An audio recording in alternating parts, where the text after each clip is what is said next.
Hi, welcome. Enjoy the content, subscribe, and turn on notifications. Patrick had always been a man who valued stability. He liked waking up to the same routine, making his coffee the same way, walking to work listening to the same songs. He believed it showed maturity, a life well constructed. Olivia was the opposite. She had a restless spirit, smiled with her eyes, wanted to try everything, from a new ice cream flavor to the idea of going skydiving on a holiday. And it was exactly that contrast between them that made everything work. They met in the middle. He provided structure, she brought lightness. For years, it seemed to work. That Thursday morning, as they had coffee, Olivia mentioned the trip. A beachfront resort with theme parties, water activities, massages, cocktails, and live music every night. Her excitement was almost childlike.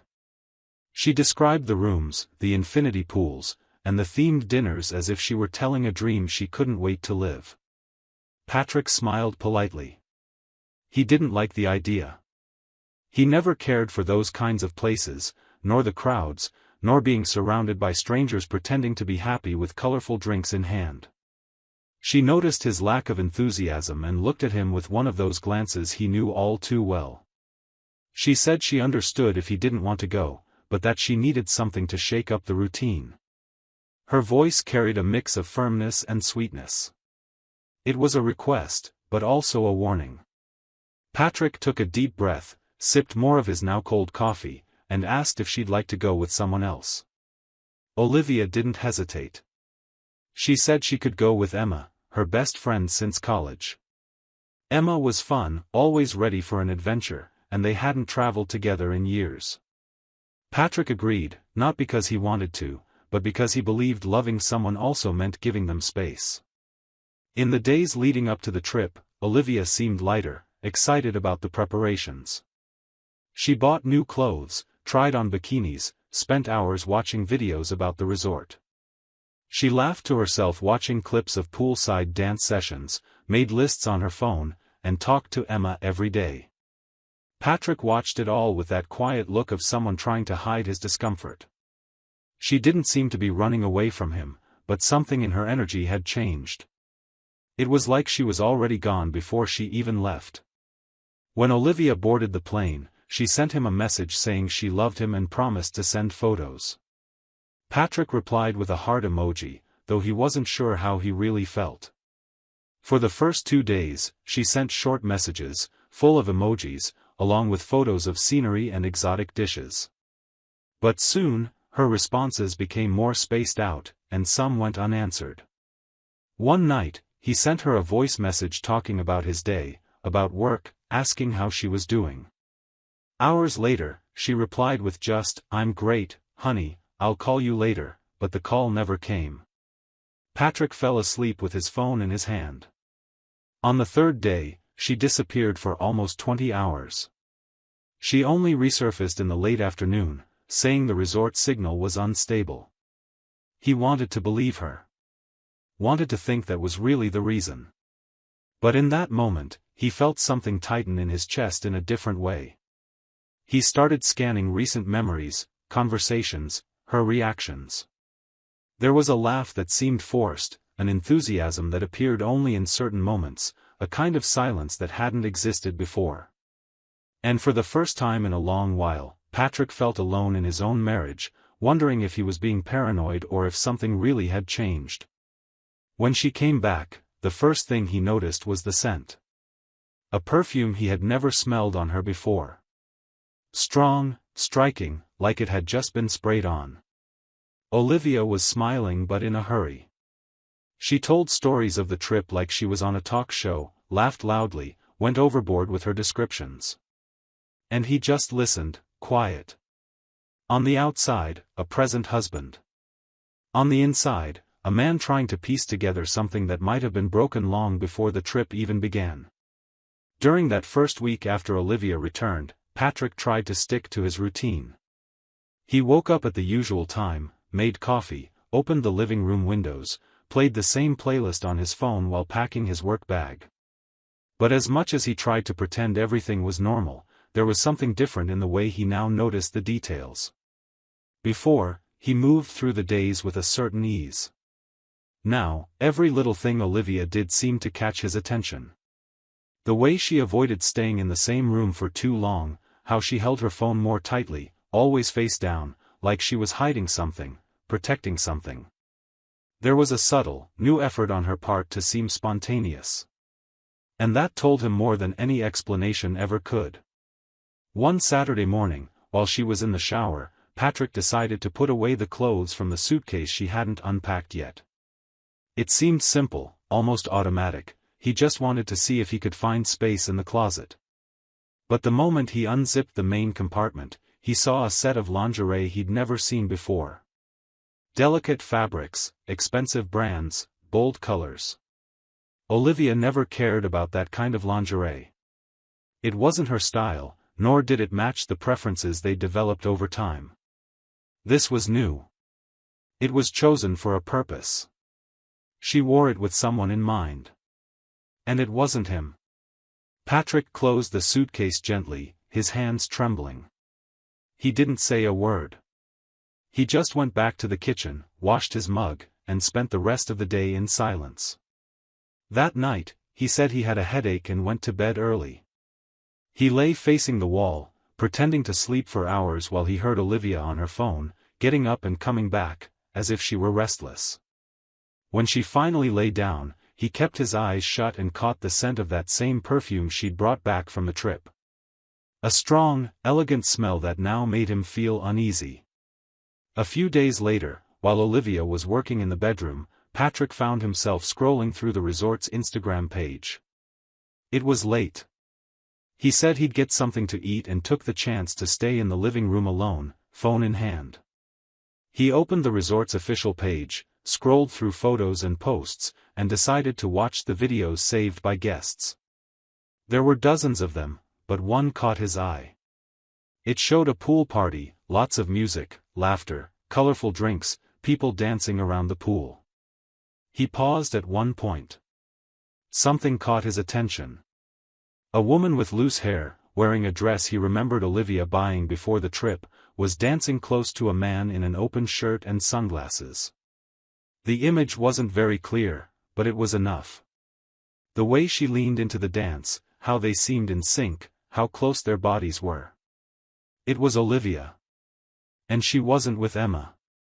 Emma showed up a few seconds later, off to the side, talking to other people, oblivious to what was happening between Olivia and that man. Patrick pressed play and paused several times. Tried to find an angle that would prove it was someone else. But everything confirmed it. It was her. The way she rolled her shoulders, that half smile, her arms around his neck. None of this fit a simple girl's trip. This was something else. It hurt. It knocked the ground out from under him. He put his phone in his pocket and went upstairs. Olivia was reading, or pretending to.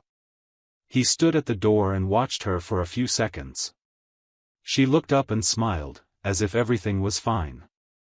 His voice came out dry. Who was that man in the pool video?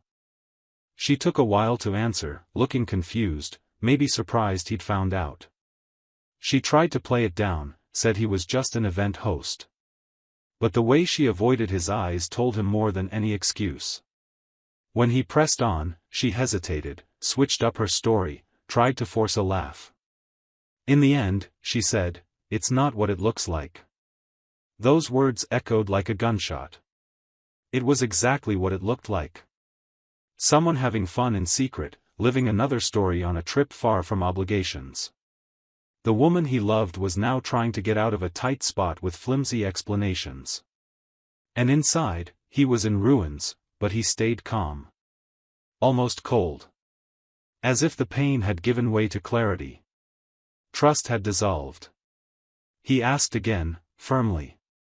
She lost her composure, cried, said she loved him, that she was confused, that the trip had affected her in a way she hadn't expected.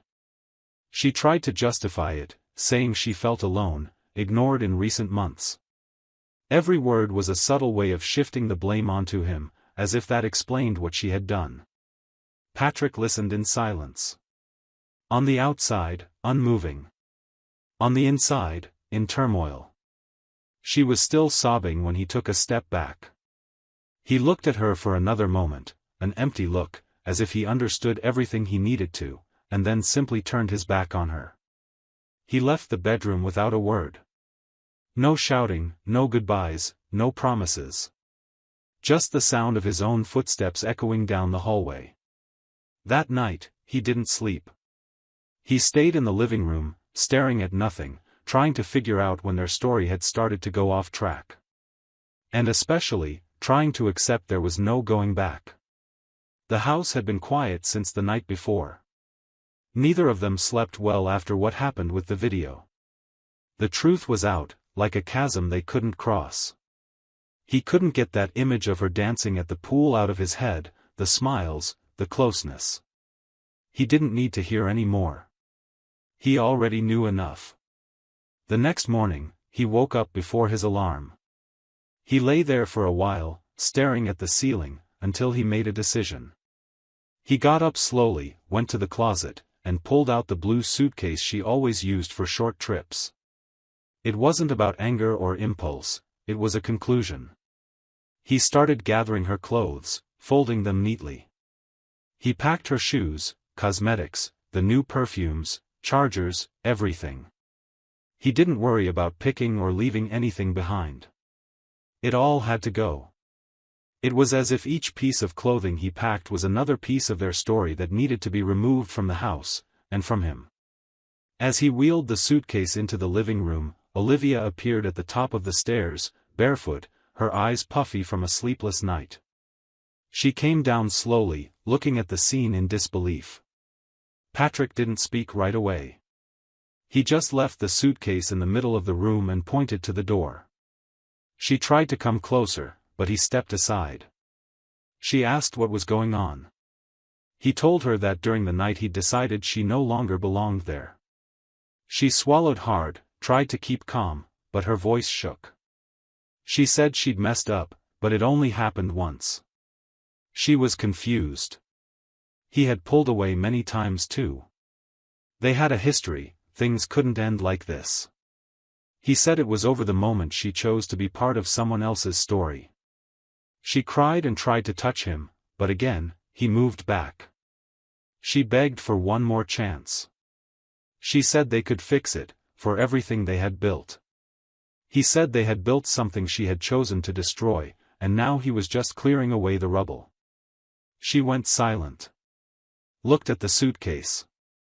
Then at him. And realized there was no room to insist. Hands shaking, she grabbed the handle and left, crying quietly. Patrick closed the door firmly behind her, like he was putting a period at the end of a sentence. That sound of the door shutting was more symbolic than any argument ever could be. Over the following days, she sent messages, some filled with regret, others calmer, as if hoping time would lessen the weight of what she'd done. Patrick didn't answer. He contacted a lawyer, started divorce proceedings, and got everything in order. He only asked that it be quick, with no delays. Their story had lingered long enough. When the papers arrived, he signed them without hesitation. 3 weeks went by. Patrick was driving home from work in silence when his phone rang. It was Olivia. He thought about ignoring it, but something made him pick up. On the other end, she was breathing heavily, struggling to control her emotions. She said she needed to tell him something. He said nothing. She said she was pregnant. He felt his heart pound for a second, and his mind went blank. The silence stretched between them. Then she said she found out that week, that she'd been to the doctor. Patrick stayed quiet. The car kept moving, but the road no longer looked the same to him. The story he thought had ended, maybe had just started again. 2 months passed after that call.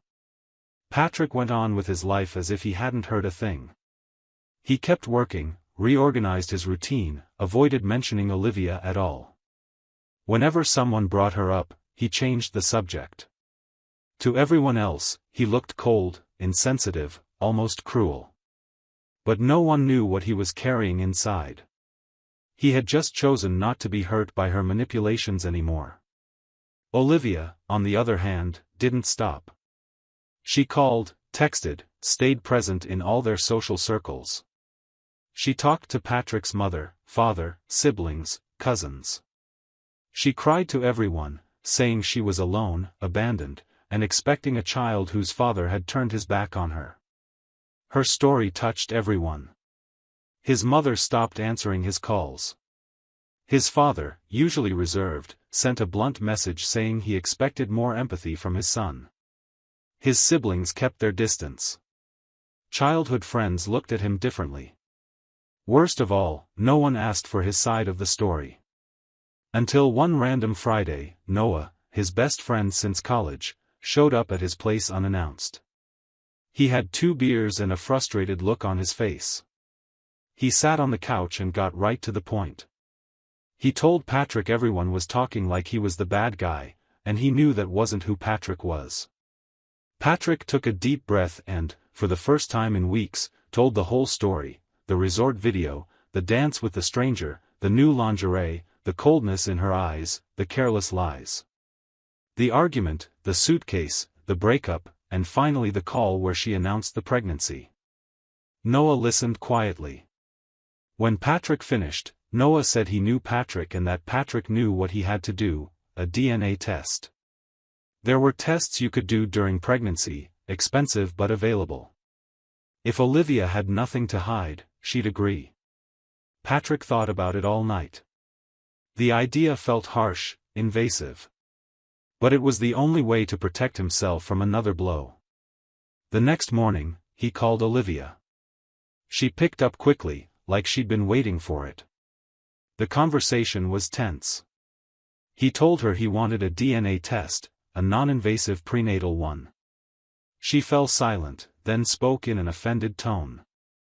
She asked if he was saying she'd slept with someone else. He said he needed clarity. She was the one who had disrespected their marriage, and he had the right to be sure. She cried, said he was being cruel, that she'd never been with anyone else, that the child was his and she was tired of proving the obvious. But in the end, she agreed. They scheduled it at a specialized clinic. He went with her, cold and silent.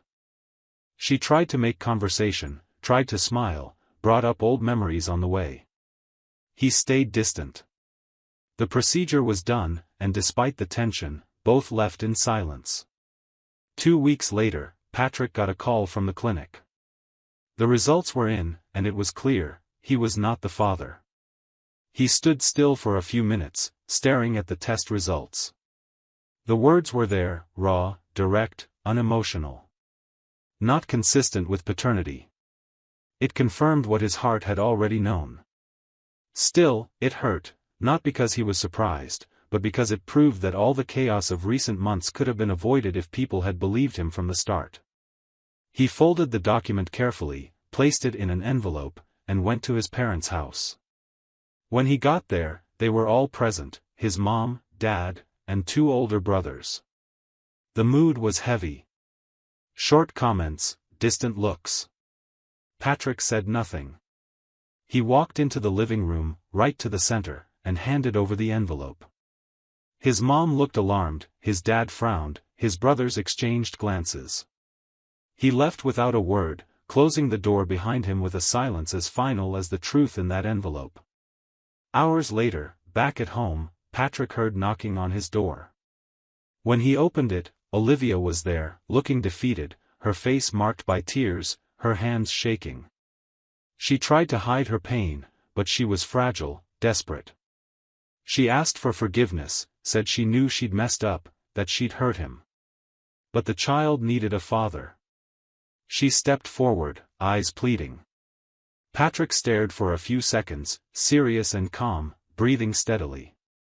Then, with the same composure he'd shown from the start, he simply wished her luck and closed the door. In the following weeks, the messages began arriving, first from his siblings, then his father. All of them wanted to talk, asking if they could see him. His mother showed up with a cake, tears in her eyes, saying she couldn't sleep anymore after learning the truth. One by one, they drew closer again, each with the same silent request in their eyes: forgiveness. Patrick listened to them. Without bitterness, but without any rush either. He didn't want everything to go back to how it was before. He just wanted people to see him for who he really was, a man who only ever wanted respect and honesty. Life finally found a new order. The wounds didn't vanish, but they began to heal. And in that quiet restart, he found something no one could take away from him: peace. Thank you for watching the video. If you enjoyed it, don't forget to subscribe to the channel and turn on notifications so you won't miss any updates. See you next time.